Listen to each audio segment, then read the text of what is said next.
વડાપ્રધાન નરેન્દ્ર મોદીની આગામી 7મી માર્ચના રોજ સુરતના લિંબાયત ખાતે જનસભા આયોજનને પગલે જિલ્લા કલેક્ટર અને સુરત મહાનગરપાલિકાના વહીવટી તંત્ર દ્વારા તડામાર તૈયારીઓ હાથ ધરવામાં આવી છે.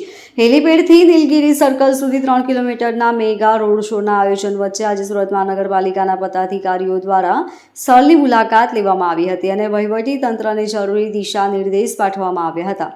વડાપ્રધાનના 3 કિલોમીટરના રોડ શો દરમિયાન કોઈ પણ પ્રકારની કચાસ ન રહી જાય તે માટે તંત્ર દ્વારા તૈયારીઓને આખરી ઓપ આપવામાં આવી રહ્યો છે.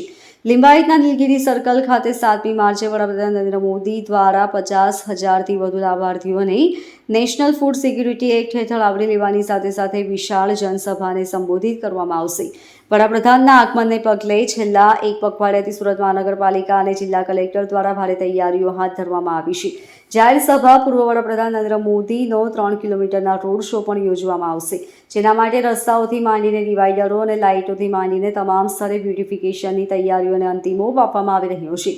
બીજી તરફ આજે સવારે mayor Dakshesh Mavani, deputy mayor doctor Narendra Patil, સ્થાયી સમિતિ અધ્યક્ષ રાજન પટેલ સહિત પાલિકાના ઉચ્ચ અધિકારીઓ દ્વારા સ્થળ નિરીક્ષણ કરવામાં આવ્યું હતું. બીજી તરફ વડાપ્રધાનની સુરક્ષા વ્યવસ્થાને ધ્યાને રાખી નેશનલ સિક્યુરિટી ગાર્ડના ઉચ્ચ અધિકારીઓ દ્વારા જિલ્લા કલેક્ટર કચેરીએ ઉચ્ચ સ્તરીય બેઠકનું આયોજન કરવામાં આવ્યું હતું, જેમાં સભા સ્થળથી માંડીને પેકિંગ સહિતની સુવિધાઓ અંગેનો ચિતાર મેળવવામાં આવ્યો હતો. Bureau report, LK star news, Surat.